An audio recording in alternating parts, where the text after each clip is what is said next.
This is the husks and backgrounds tutorial for our Flint corn project. So here is an example of a finished project that I did, and you can see the husks are really yellow, and then at the very end I added some texture lines. That is going to be optional if you have extra time at the very end when your paper is dry. But for today, I'm going to show you a modified version for how I colored my husks. I wanted them to be a little bit more brown. So I'm going to show you how I did that process. Okay, so in this piece, I am modifying my color. I used a brown and a yellow watercolor pencil, and I used the brown right next to my heavy shading. I used those soft circles to fill in the length of that area with the brown. And then beneath it, I filled in some yellow, but I didn't really press down on the yellow. I didn't want it to be too intense. For this particular example, I wanted my husks to be more brown dominant than yellow. And then I left a section that is blank, so kind of like the kernels, where a portion of the husk was colored, because I'm going to paint over the husk and then pull the color to the opposite side, blending the brown and the yellow.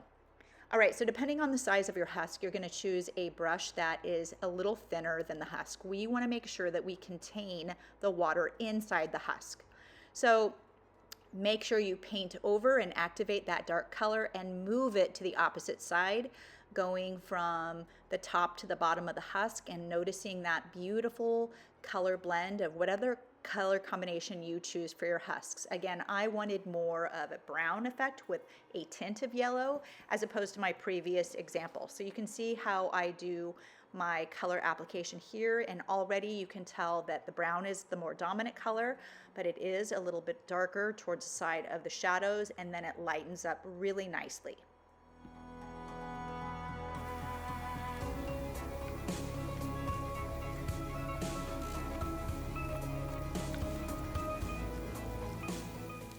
Okay, one thing that I forgot to mention is please use a handheld sharpener for your pencils while you're painting your husks. Don't use the electric sharpener. Okay, so we are going to go on to the background, and we are going to be using Crayola markers for the background.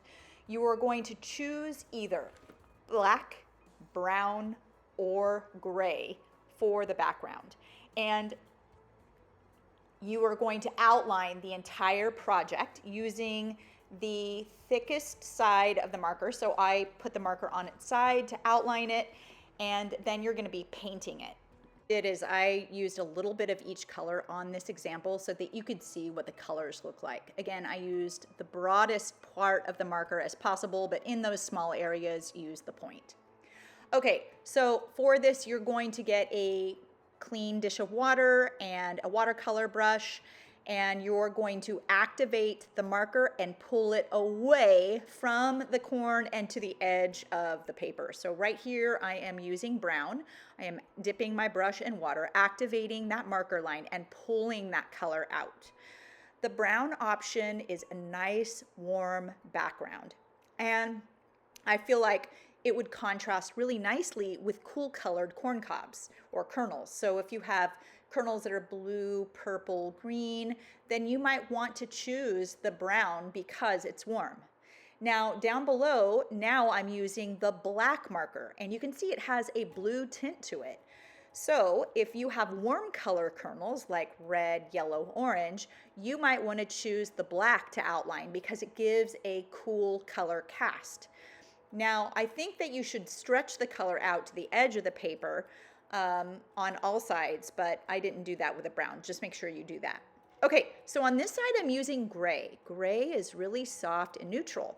I think gray would be perfect if you had every single color kernel. So if you had warm colors, cool colors, a combination of, I do feel like the gray is a nice alternative. It's a nice neutral, and it won't really take away from the kernels. So up here, you can see I have gray. I'm activating the marker line, and I'm stretching that out to the edge of the paper. Now you can see I hit the brown again, so you can see what the brown looks like. I think my favorite colors are going to be the black and the gray, but the brown is definitely nice too. It's just really warm against the husks. So choose what you want.